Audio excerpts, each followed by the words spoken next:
या देवी सर्वभूतेषु माँ कालरात्रिरूपेण संस्थिता नमस्तस्यै नमस्तस्यै नमस्तस्यै नमो नमः। ओम दुंग दुर्गाय नमः। आप सभी को नवरात्रि की सप्तमी तिथि पर माँ कालरात्रि की पूजा की बहुत बहुत शुभकामनाएं। माँ भगवती कालरात्रि सदैव आपकी रक्षा करें। नवरात्रि की सप्तमी तिथि पर माँ कालरात्रि की आराधना की जाती है, जो कि माँ दुर्गा का 7वां स्वरूप मानी जाती है। और इस बार नवरात्रि की सप्तमी तिथि 4 अप्रैल 2025 को पड़ रही है। तो 4 अप्रैल 2025 शुक्रवार के दिन माँ कालरात्रि की विशेष रूप से पूजा आराधना हम करेंगे। माँ दुर्गा की 7वीं शक्ति मानी जाती है माँ कालरात्रि, और इनकी पूजा से अकाल मृत्यु का भय समाप्त हो जाता है। बुरी शक्तियों से, नकारात्मक ऊर्जा से मुक्ति मिलती है। और अगर किसी भी प्रकार की शनि की 7.5 से परेशान है, ढैया से परेशान है, या राहु केतु जनित कोई भी पीड़ा हो, किसी का किया कराए का असर हो आपके ऊपर, या तंत्र बाधा हो आपके ऊपर, तो किसी भी प्रकार की नकारात्मक ऊर्जा हो, आपकी हर संकट से रक्षा करती है माता कालरात्रि। इसलिए नवरात्रि की सप्तमी तिथि पर माँ कालरात्रि की जब हम पूजा करते हैं तो विशेष रूप से श्रद्धा भाव से, समर्पित भाव से उनसे प्रार्थना करते हुए करनी चाहिए। तो आज की वीडियो में आप जानेंगे कि माता कालरात्रि की पूजा किस प्रकार से करेंगे, कौन सा मंत्र है जिसका आज हमें जप करना है, माँ का स्वरूप क्या है जिसका हमें पूजा के समय ध्यान करना है, कौन सा माँ को प्रिय है रंग जो धारण करके आज हम माँ की आराधना करेंगे, और कौन सा पुष्प माँ को अर्पित करें, कौन सा फल मिठाई माँ को अर्पित करें जिससे कि माता प्रसन्न हो और हमारे जीवन में आने वाली समस्त परेशानियों से, समस्त बाधाओं से, समस्त प्रकार की विपत्तियों से हमारी रक्षा करें। तो आज की वीडियो बहुत महत्वपूर्ण है, पूरा ज़रूर देख लीजिए। अच्छी लगे वीडियो तो लाइक भी ज़रूर कीजिए, क्योंकि आपके लाइक्स, आपके कमेंट्स मेरे लिए बहुत महत्वपूर्ण होते हैं। यही एकमात्र जरिया है जिनसे मुझे पता चलता है कि आपको ये वीडियो अच्छी लगती है और आपके लिए ये वीडियो उपयोगी है। तो अगर वीडियो अच्छी लगे तो लाइक तो ज़रूर ही किया कीजिए। बात करेंगे पूजा विधि के बारे में, लेकिन उससे पहले जानते हैं कि चैत्र नवरात्रि की सप्तमी तिथि का शुभ मुहूर्त क्या है। देखिए, सप्तमी तिथि प्रारंभ हो रही है 3 अप्रैल को रात्रि में 9:41 पर, और इसका समापन होगा 4 अप्रैल को रात्रि में 8:12 पर। तो 4 अप्रैल को सूर्योदय कालीन तिथि में सप्तमी तिथि है, और इसी दिन माता कालरात्रि की पूजा आराधना हम करेंगे। 4 अप्रैल को सूर्योदय काल का समय है सुबह 6:08 पर, और सूर्यास्त का समय होगा शाम को 6:41 पर। 4 अप्रैल को शोभन योग रहेगा, जो कि रात्रि में 9:45 तक रहेगा, और इसके बाद अतिगंड योग प्रारंभ हो जाएगा। ब्रह्म मुहूर्त का समय है सुबह 4 बजे से 5 बजे के बीच में। इस समय में आप स्नान, पूजा इत्यादि कर सकते हैं। और अमृत काल का समय रहेगा शाम को 7:32 से रात्रि 9:06 तक। बात करें अभिजीत मुहूर्त के बारे में, तो दोपहर 12:05 से 12:54 तक अभिजीत मुहूर्त रहेगा। अभिजीत मुहूर्त भगवान श्री हरि विष्णु को अत्यंत प्रिय है, इसलिए इस मुहूर्त में आप कोई भी पूजा पाठ करते हैं, दान करते हैं, या कोई कार्य प्रारंभ करना चाहते हैं, तो ये समय आपके लिए सर्वाधिक श्रेष्ठ है। और एक ऐसा समय जिस समय में आपको कोई भी शुभ कार्य प्रारंभ नहीं करना है, वो समय है राहु काल का। राहु काल सुबह 10:30 से दोपहर 12 बजे तक। और अब जानते हैं माता कालरात्रि की पूजा विधि के बारे में। शास्त्रों में माँ कालरात्रि को माँ दुर्गा का सबसे शक्तिशाली स्वरूप माना जाता है। माँ कालरात्रि कालों की भी काल मानी गई है। इन्होंने शुंभ और निशुंभ के साथ रक्त बीज का भी संहार किया था। इसी के लिए माँ ने अवतार लिया था। माँ कालरात्रि की उपासना तंत्र साधना के लिए बहुत महत्वपूर्ण मानी जाती है। माँ कालरात्रि की उपासना से शत्रुओं और विरोधियों से मुक्ति मिलती है। माँ कालरात्रि अपने भक्तों की बड़ी से बड़ी विपदा को भी टाल देती हैं। इसलिए नवरात्रि में जब हम माँ की पूजा करते हैं तो हमें विशेष रूप से सावधानी के साथ करना चाहिए। तो सप्तमी तिथि के दिन प्रातःकाल जल्दी उठ जाइए। उठकर नित्य कर्मों से निवृत्त होकर स्नान कर लीजिए। स्नान करके साफ स्वच्छ वस्त्र धारण कर लीजिए। और हाँ, माँ कालरात्रि का प्रिय रंग है नीला रंग। इसके अलावा आप लाल रंग के वस्त्र भी धारण कर सकते हैं। काले रंग के वस्त्र धारण करके माँ कालरात्रि की पूजा भूल से भी नहीं करनी चाहिए, क्योंकि हम जो पूजा करते हैं गृहस्थ आश्रम में वो बिल्कुल सात्विक पूजा होती है। इसलिए शुभ रंगों के वस्त्र धारण करके माँ कालरात्रि की पूजा आराधना करें। या तो लाल रंग के या फिर नीले रंग के वस्त्र भी आप धारण कर सकते हैं। तो स्नान इत्यादि से निवृत्त होकर सबसे पहले भगवान सूर्यदेव को जल अर्पित करना चाहिए। उसके बाद अपने घर के मंदिर में आ जाइए, जहाँ पर आपने माँ की चौकी लगाई है। सभी देवी देवताओं को अपने दोनों हाथ जोड़कर प्रणाम कीजिए। इसके बाद शुद्ध आसन डालकर चौकी के पास बैठ जाइए। अब शुद्धिकरण कर लीजिए सबसे पहले, जैसे कि थोड़ा जल लेकर अपने ऊपर, अपने आसपास जहाँ पर चौकी आपने स्थापित की है, तो अपने आसपास जल के छींटे दीजिए। जो पूजा की सामग्री है सब पर जल के छींटे देकर पवित्रीकरण कर लीजिए।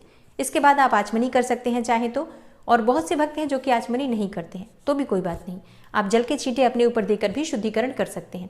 वैसे अगर आप आचमनी करते हैं तो कहा जाता है कि अंदर बाहर सब तरफ से शुद्धिकरण हो जाता है। अब सबसे पहले एक दीपक प्रज्वलित करना है आपको, कर्म साक्षी दीपक, शुद्ध घी का या फिर तिल तेल का। फिर इसके बाद आपकी पूजा प्रारंभ हो जाती है। आसन के नीचे थोड़ा सा जल डालकर और अपनी 2 उंगलियों से उठाकर अपने मस्तक पर लगा दीजिए। अब आप अपने आसन पर से तब तक नहीं उठ सकते हैं जब तक आपकी पूजा पूर्ण नहीं हो जाती है। इसलिए पूजा की सभी सामग्री एकत्र करके हमें पहले ही रख लेना चाहिए। धूप दीप प्रज्वलित करने के बाद जो भी विराजित हैं देवी देवता आपकी चौकी पर, उन सबकी पूजा कर लीजिए, जैसे कि भगवान गणपति की, कलश देवता की, षोडश मातृका, नवग्रह मंडल, ज्वारे आपने बो रखे हैं, अखंड दीपक प्रज्वलित कर रखा है। सबकी पंचोपचार विधि से धूप दीप अक्षत पुष्प और भोग इत्यादि अर्पित करके पूजा कर लीजिए। इसके बाद माँ कालरात्रि की पूजा आपको करना है। तो अपने हाथ में थोड़े से अक्षत ले लीजिए, एक पुष्प ले लीजिए और माँ कालरात्रि का ध्यान कीजिए। माँ कालरात्रि का स्वरूप क्या है जिसका आपको ध्यान करना है पूजा के समय? देखिए, माँ कालरात्रि का शरीर अंधकार की तरह काला है। माँ की श्वास से आग निकलती है। माँ के बाल बड़े और बिखरे हुए हैं। माँ के गले में पड़ी हुई माला बिजली की तरह चमकती है। माँ कालरात्रि के 4 हाथ 3 नेत्र हैं। एक हाथ में माता ने खड्ग अर्थात तलवार ले रखा है, दूसरे में लौह शस्त्र, तीसरा हाथ वर मुद्रा में और चौथा हाथ अभय मुद्रा में है। माँ के इसी स्वरूप का आपको ध्यान करना है और माँ कालरात्रि का ध्यान मंत्र है या देवी सर्वभूतेषु माँ कालरात्रि रूपेण संस्थिता नमस्तस्यै नमस्तस्यै नमस्तस्यै नमो नमः। इस मंत्र का उच्चारण करते हुए माँ का ध्यान कीजिए। फिर आपके हाथ में जो सामग्री है अक्षत और पुष्प माँ के चरणों में अर्पित कर दीजिए। इसके बाद विधि विधान से आपके पास जो भी सामग्री हो पंचोपचार विधि से, जैसे कि धूप दीप अक्षत पुष्प गंध इत्यादि, और भोग लगाकर माँ की पूजा कर सकते हैं या फिर षोडशोपचार विधि से भी पूजा कर सकते हैं। अच्छा, षोडशोपचार पूजा विधि अगर आप जानना चाहते हैं तो नवरात्रि की जो कलश स्थापना की वीडियो है उसमें षोडशोपचार पूजा विधि मैंने शेयर की थी। अगर आपने नहीं देखा है तो उसे देख लीजिए। इस वीडियो में बताऊंगी तो वीडियो बहुत लंबी हो जाएगी। तो सभी सामग्रियां जो आपके पास उपस्थित हैं उनसे माँ की पूजा आराधना करके माँ से प्रार्थना कीजिए। अच्छा, माँ का प्रिय पुष्प क्या है? गुलाब और गुड़हल का पुष्प। माँ को लाल पुष्प जैसे कि लाल गुलाब और लाल गुड़हल बहुत प्रिय है, तो जरूर अर्पित करना चाहिए। और नवरात्रि के 7वें दिन माँ को भोग अर्पित किया जाता है गुड़ का।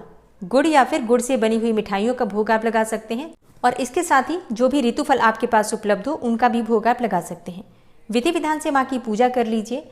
माँ का बीज मंत्र है क्लीम ऐं श्रीम कालिकायै नमः। क्लीम ऐं श्रीम कालिकायै नमः। इस मंत्र का यथासंभव 11 बार, 21 बार, 108 बार जप कर सकते हैं।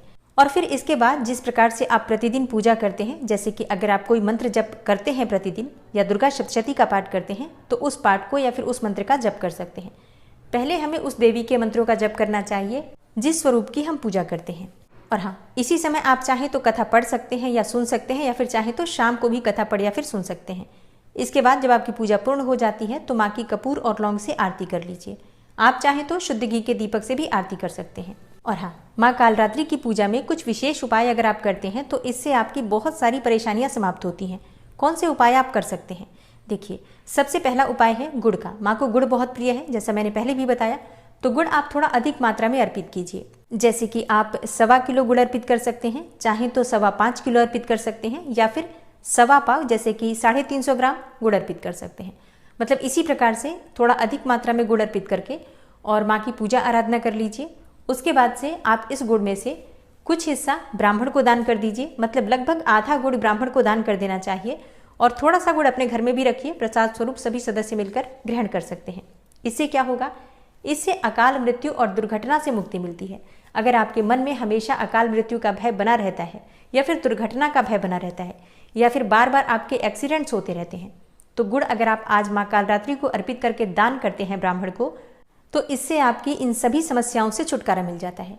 अगला उपाय है मन चाहा वरदान पाने का।